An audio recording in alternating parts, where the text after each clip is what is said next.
So, good morning guys. We're here again dito sa branch. Meron na tayong re-release na umaga na Yamaha Aerox 155 na blue and matte blue na color variant. So, i-activate natin to para kay Sir. Alright.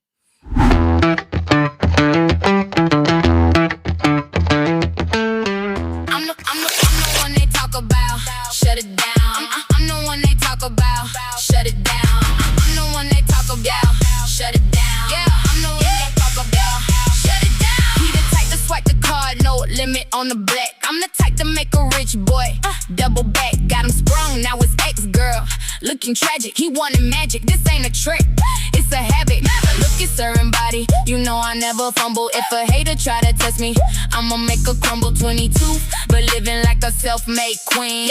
Bro boy energy, oh, get up out my... Alright guys, we're currently done with the activating dito sa ating Yamaha Aerox 155 ni Sir. Ayan. It's all working, all done. Umaandar na rin may gasolina, activation. Tapos na. Then, documentation na lang. So, yun.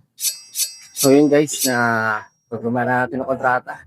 Yung ating customer for the Aerox. And then, i-PDI na natin si Sir. Ano? So, congratulations, Sir. Hindi ka dito.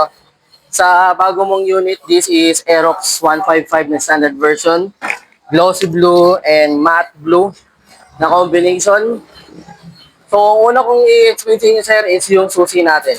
Make sure na lagi kayong magpapa-duplicate after nito. So, para maging mas okay, itong original mo, lagi mong dalhin, so buksan natin yung unit mo.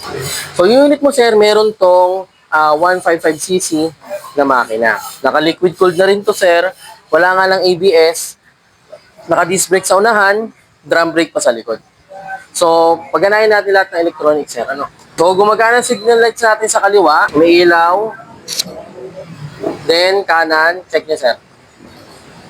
May ilaw. Kanan. May ilaw. May ilaw din. Busina. Gumagana. Yung headlight, sir, hindi lang po hindi kasi kailangan natin buksan. So, bubuksan natin yan. Ayan. Naka-low beam yan, sir. High beam, low beam, high beam. Okay. Hindi na siya na-turn off, sir, kasi automatically required na ni LTO na laging may nakabukas na ilaw. Pas meron din tayong hazard light. Ginagamit lang to, sir, kung sakaling emergency stop ang gagawin mo. Yan. Ilaw lahat ng signal lights mo. Then, maglalaylo yung mga kasama mo sa likod at sa harap. Makikita mo rin sa sir, yung speedometer. Hindi gumagana kasi yung speedometer niya sa nasa unahan. So, pag hindi umikot yung gulong mo, hindi under yan. Then, sa upuan, sir, huwag natin ibabagsak, sir, ha? Yan, huwag ganyan. Kasi pag nasira yung spring sa loob, paayusin yan, labor. Kung hindi masira, kung matanggal lang, tago nasira, papalitan. Pag nasira yan, sir, malaking abala. So, dahan-dahanin lang natin. Ganyan, no? Tapos diin mo siya dito, sir. Ngayon, bubuksan niyo, sir, dito lang. Tapat nyo lang dito sa open seat. Kasya dito, sir, half face na helmet. Kagaya nung ganun, ayun, no? Yung kulay itim, X-Pad. Medium to large. Ito. So, plug and play na lang yan. Pag once na nabili mo na yun, make sure lang, sir, na pag mag-charge tayo ng phone, hindi nakaganto yung motor. On lang. Kailangan maandar. Bakit?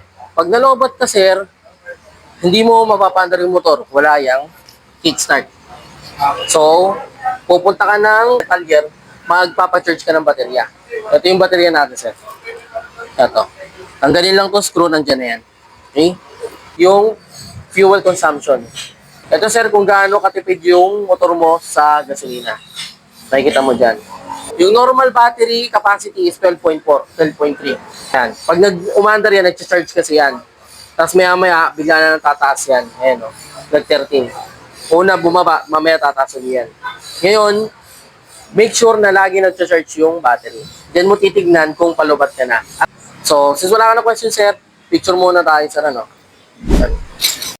As you can see, tapos na kami magpirma na kontrata, na-explain ko sa kanya, and after that, ito yung picture namin nung nirelease ko yung motor. And congratulations again, sir! Ride safe!